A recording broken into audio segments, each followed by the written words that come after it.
Welcome back, dear student, in today's online session. So, today we are going to study the last part of static electricity. Let's begin. Today we are going to discuss about gold leaf electroscope. Have you seen the gold leaf electroscope or heard about it? This is a simple device. It is a simple device to study and useful to detect the electric charge on an object. So, here is a figure given. Observe it carefully. Very simple diagram. It consists of a copper rod which has a metal disc at the upper end and two thin gold leaves at the other end. Okay. The rod is placed in a bottle so that the disc is above the bottle. When an uncharged object is taken near the disc, the leaves remain closed. And when charged object is taken near the disc, both the leaves are charged by the same electric charge. So what happens? They repel each other, that move away from each other or open up. When we touch the disc with our hand, the leaves collapse because the charge on the leaves goes into the earth through our body and the leaves get discharged. आकृतीत दिसणारं जे काही उपकरण आहे त्याचं नाव आहे सुवर्णपत्र विद्युतदर्शी. अर्थातच आपण त्याला गोल्ड लीफ इलेक्ट्रोस्कोप असं म्हणतो. एक सिंपल डिव्हाइस आहे, एक सिंपल उपकरण आहे ज्याच्यामध्ये एक काचेची बाटली आहे आणि या काचेच्या बाटलीमध्ये एक रॉड आतमध्ये आपल्याला दिसतोय. तो रॉड आहे मेटलचा. तर वरच्या बाजूला त्या मेटल रॉडला एक डिस्क आहे, मेटलचीच आहे ती पण डिस्क. तर या खालच्या बाजूला रॉडला दोन सोन्याची पानं आहेत. आता हे एकदम सिंपल असं डिव्हाइस आहे. आता यांना आपण काय याचा उपयोग आहे ते बघूया. याचा उपयोग आहे की एखादी वस्तू चार्ज आहे किंवा नाही हे ओळखण्यासाठी याचा उपयोग होतो. तर आपण एक चार्ज रॉड घ्यायचा आहे आणि त्या डिस्कवर ठेवायचा आहे. त्या डिस्कवर ठेवल्यानंतर जो चार्ज झालेला रॉड आहे तो समजा पॉझिटिव्हली चार्ज असेल तर त्यातला रॉड कुठे ठेवणार पण त्या मेटल डिस्कवर. मेटल काय करणार, गुड कंडक्टर असणार, त्यामुळे तो काय करणार आहे की त्यातला चार्ज ॲब्झॉर्ब करणार. ओके. आणि मग त्याला काय करणार, तो वाहून नेणार. कारण मेटल हा गुड कंडक्टर आहे, तुम्हाला माहिती आहे. तो कुठपर्यंत जाणार आहे, गोल्ड लीफपर्यंत जाणार आहे. आणि तिथं लिफ्ट दोन आहेत, दोन्ही लिफ्टवर सेम चार्ज येणार, मग पॉझिटिव्ह. मग आपण एक गोष्ट शिकलो आहे की जर दोन्ही चार्जेस सेम असतील तर ते एकमेकांना काय करतात, दूर ढकलतात, रिपेल करतात. ओके. मग ते एकमेकांना दूर ढकलतील आणि ते लिफ्ट आहेत ते उघडतील, एकमेकांपासून लांब जातील. मग यावरून आपण काय ओळखू शकतो की जो रॉड होता तो चार्ज होता आणि त्याच्यावरचं जे चार्ज आहे तो सेम असल्यामुळे ते गोल्ड लीव्स एकमेकांना रिपेल करीत आहेत. तर या आकृतीचा चांगला सराव करा. आकृती वहीमध्ये काढून त्या आकृतीच्या प्रत्येक भागाला नावे द्या आणि आकृती समजून त्याची माहिती लिहा आपल्या वहीमध्ये. ओके. आता आपल्याला बेंजामिन फ्रँकलिन यांचं नाव ऐकलेलं असेल आपण. In the year 1752 Benjamin Franklin conducted an experiment of flying a kite with his son William. The kite was made using silk cloth, dodder wood and metal wire. The metal wire was joined in such a way that its one end was at the top of the kite and the other end was joined to the string of the kite. There was lightning in the sky on the day they flew the kite. When the metal wire touched the clouds, the electric charge got transferred from the clouds to the kite. Then the loose string of the kite became taut and the electric charge reached the earth through the string. A spark was seen where the string touched to the earth. Thus showed that lightning is a form of electric charge. By conducting this kite experiment, Franklin proved that lightning was an electrical discharge and realized that It can be charged over a conductor into the ground, providing a safe alternative path and eliminating the risk of deadly fires. Dear students, we have experienced clouds, thunder and lightning. Sometimes we hear or read that lightning struck a tree or a building and some people or animals were killed.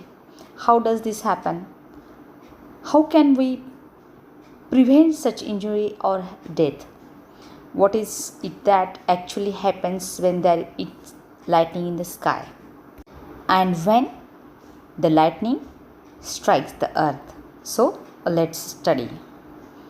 विद्यार्थी मित्रांनो, बरेचदा आपल्याला वीज पडताना दिसलेली असेल किंवा ऐकलेलं असेल आणि वीज पडली आणि एखादं जनावर दगावलं किंवा एखाद्याचा मृत्यू झाला आहे हेही आपण ऐकलं असेल, कधी पाहिलंही असेल.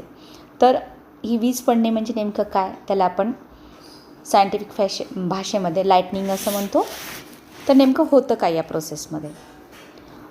वेअर एअर अँड क्लाउड्स रब against each other in the sky, the upper part of the some clouds on the upper side becomes positively charged and the lower sides become negatively charged. तर हवा आणि ढग यांच्यामध्ये friction होतं. त्यावेळेस काय होतं की वरचा जो ढगांचा भाग आहे अप्पर साईडचा तो पॉझिटिव्हली चार्ज होतो आणि लोअर साईड जी आहे ती निगेटिव्हली चार्ज होते. Okay. The science behind lightning and a lightning strike is complicated. Let's therefore consider cloud in the sky with a negatively charged base above plain ground. When the negative charge on the bottom of the cloud becomes much larger than the charge on the ground, it starts flowing towards the ground in stages. This happens very fast, in much less than a second, and heat, light and sound energy are produced along with the electric current. जेव्हा ढगांचा खालचा भाग जो आहे negatively charge होतो आणि तो जमिनीच्या चार्जपेक्षा जास्त चार्ज होतो, पृथ्वीच्या जमिनीवरच्या चार्जपेक्षा जास्त चार्ज होतो, त्यावेळेस तो त्या ढगाकडून जमिनीकडे यायला लागतो, वाहतो हा चार्ज. आणि मग त्याच्यामध्ये हीट प्रोड्यूस होते, लाईट प्रोड्यूस होतो आणि साऊंड एनर्जीसुद्धा प्रोड्यूस होते. आपल्याला आवाज येतो वीज कडाडल्याचा आणि वीज पडल्याचा सुद्धा, आणि प्रकाशसुद्धा आणि हीटसुद्धा तिथं निर्माण होते. ओके. तर ही थोडी कॉम्प्लिकेटेड गोष्ट आहे लाईटनिंग प्रोसेसची. तर त्या लाईटनिंग प्रोसेसमध्ये जनावरं, माणसं दगावू शकतात. मग हे सगळं टाळण्यासाठी काय करता येईल? आकृतीचं निरीक्षण करा, काय दिसतंय. तर यामध्ये आपल्याला दिसतंय लाईटनिंग कंडक्टर. ओके. मराठीमध्ये आपण तडित वाहक म्हणतो, इंग्लिशमध्ये आपण त्याला लाईटनिंग कंडक्टर म्हणतो. अनेक बिल्डिंगचं नुकसान टाळण्यासाठी हा लाईटनिंग कंडक्टर आपल्याला वापरता येईल आणि प्रोटेक्शन करता येईल त्या बिल्डिंगचं आणि त्यात राहणाऱ्या व्यक्तींचं. तर लाईटनिंग कंडक्टर काय आहे आणि तो कसं काम करतो तो थोडक्यात बघूया आपण, प्रोसेस काय आहे त्याची. The lightning conductor is a device used for protection from a lightning strike. आता लाईटनिंग स्ट्राईक म्हणजे काय? You probably know that when there are electrically charged clouds in the sky, electricity is attracted towards a tall building or tree. When lightning strike, an opposite electric charge is generated on the roof of a building or on the top of the tree by induction. Due to the attraction between the opposite charges on the clouds and the building, the charge on the cloud flows forward the building. This is called lightning strike. Okay. तर वीज पडली असं आपण त्याला म्हणतो. तर जेव्हा वीज पडते अशी बिल्डिंगवर त्यावेळेस त्या बिल्डिंगचं नुकसान होतं, त्यात राहणाऱ्या लोकांची जीवितहानी होते. हे टाळण्यासाठी तडित वाहक म्हणजे लाईटनिंग कंडक्टर हा टॉप ऑफ द बिल्डिंगला बसवलेला असतो. It consist of a long copper strip with one end fork. This end is at the highest part of the building. The other end of the strip is connected to a plate of a cast iron. A pit is dug in the ground. Coal and salt are filled into the pit and the iron plate is placed upright in the pit. There is also provision for pouring water into it. This helps to spread the electric charge quickly into the ground and prevent damage. Whatever an electrically charged cloud passes over the building, the electric charge flowing towards the building are conducted into the ground through the copper strip and damage to the building is prevented. When such a lightning conductor Earthing is fixed on a tall building. The surrounding area is also protected from lightning. You will get more information about how to get protection from lightning in the lesson on disaster management. Okay. हा lightning conductor अर्थातच तडिक वाहकाची रचना कशी आहे बघा. हा कॉपरचा असतो म्हणजे good conductor of electricity आहे. म्हणजे इलेक्ट्रिसिटी छानपैकी वाहून नेणारा गुड कंडक्टर आहे. तर याचा पहिला जो टॉप आहे हायेस्ट पार्ट तो बिल्डिंगवर आहे वरच्या भागामध्ये आणि फोर्थ आहे तो, आणि दुसरा जो एंड आहे तो एका स्ट्रीपला कनेक्ट केलेला आहे आणि ती स्ट्रीप आहे ती प्लेटला आपण कनेक्ट केली आहे यांच्या, आणि एक बिल्डिंगच्या जमिनीमध्ये खड्डा खोदला आहे, त्याच्यामध्ये आपण कोळसा आणि मीठ टाकले आणि पाणी देण्याची सुद्धा तिथे व्यवस्था केलेली आहे. आणि ही प्लेट जी आहे कनेक्शनची ती अपराईट ठेवलेली आहे तेथे.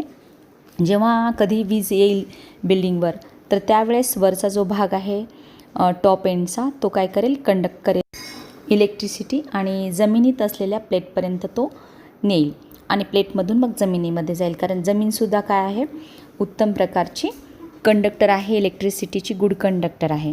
तर यामुळे काय होईल, वीज डायरेक्ट जमिनीमध्ये जाईल आणि त्यात राहणाऱ्या व्यक्तींना त्याचा धोका होणार नाही, जीवितहानी होणार नाही. ओके. याबद्दल आपण डिटेल पुढच्या डिझास्टर मॅनेजमेंट या पाठामध्ये अभ्यास करणारच आहोत. तोपर्यंत तुम्ही आत्तापर्यंत जे या लेसनमधले तिन्ही पार्ट आहेत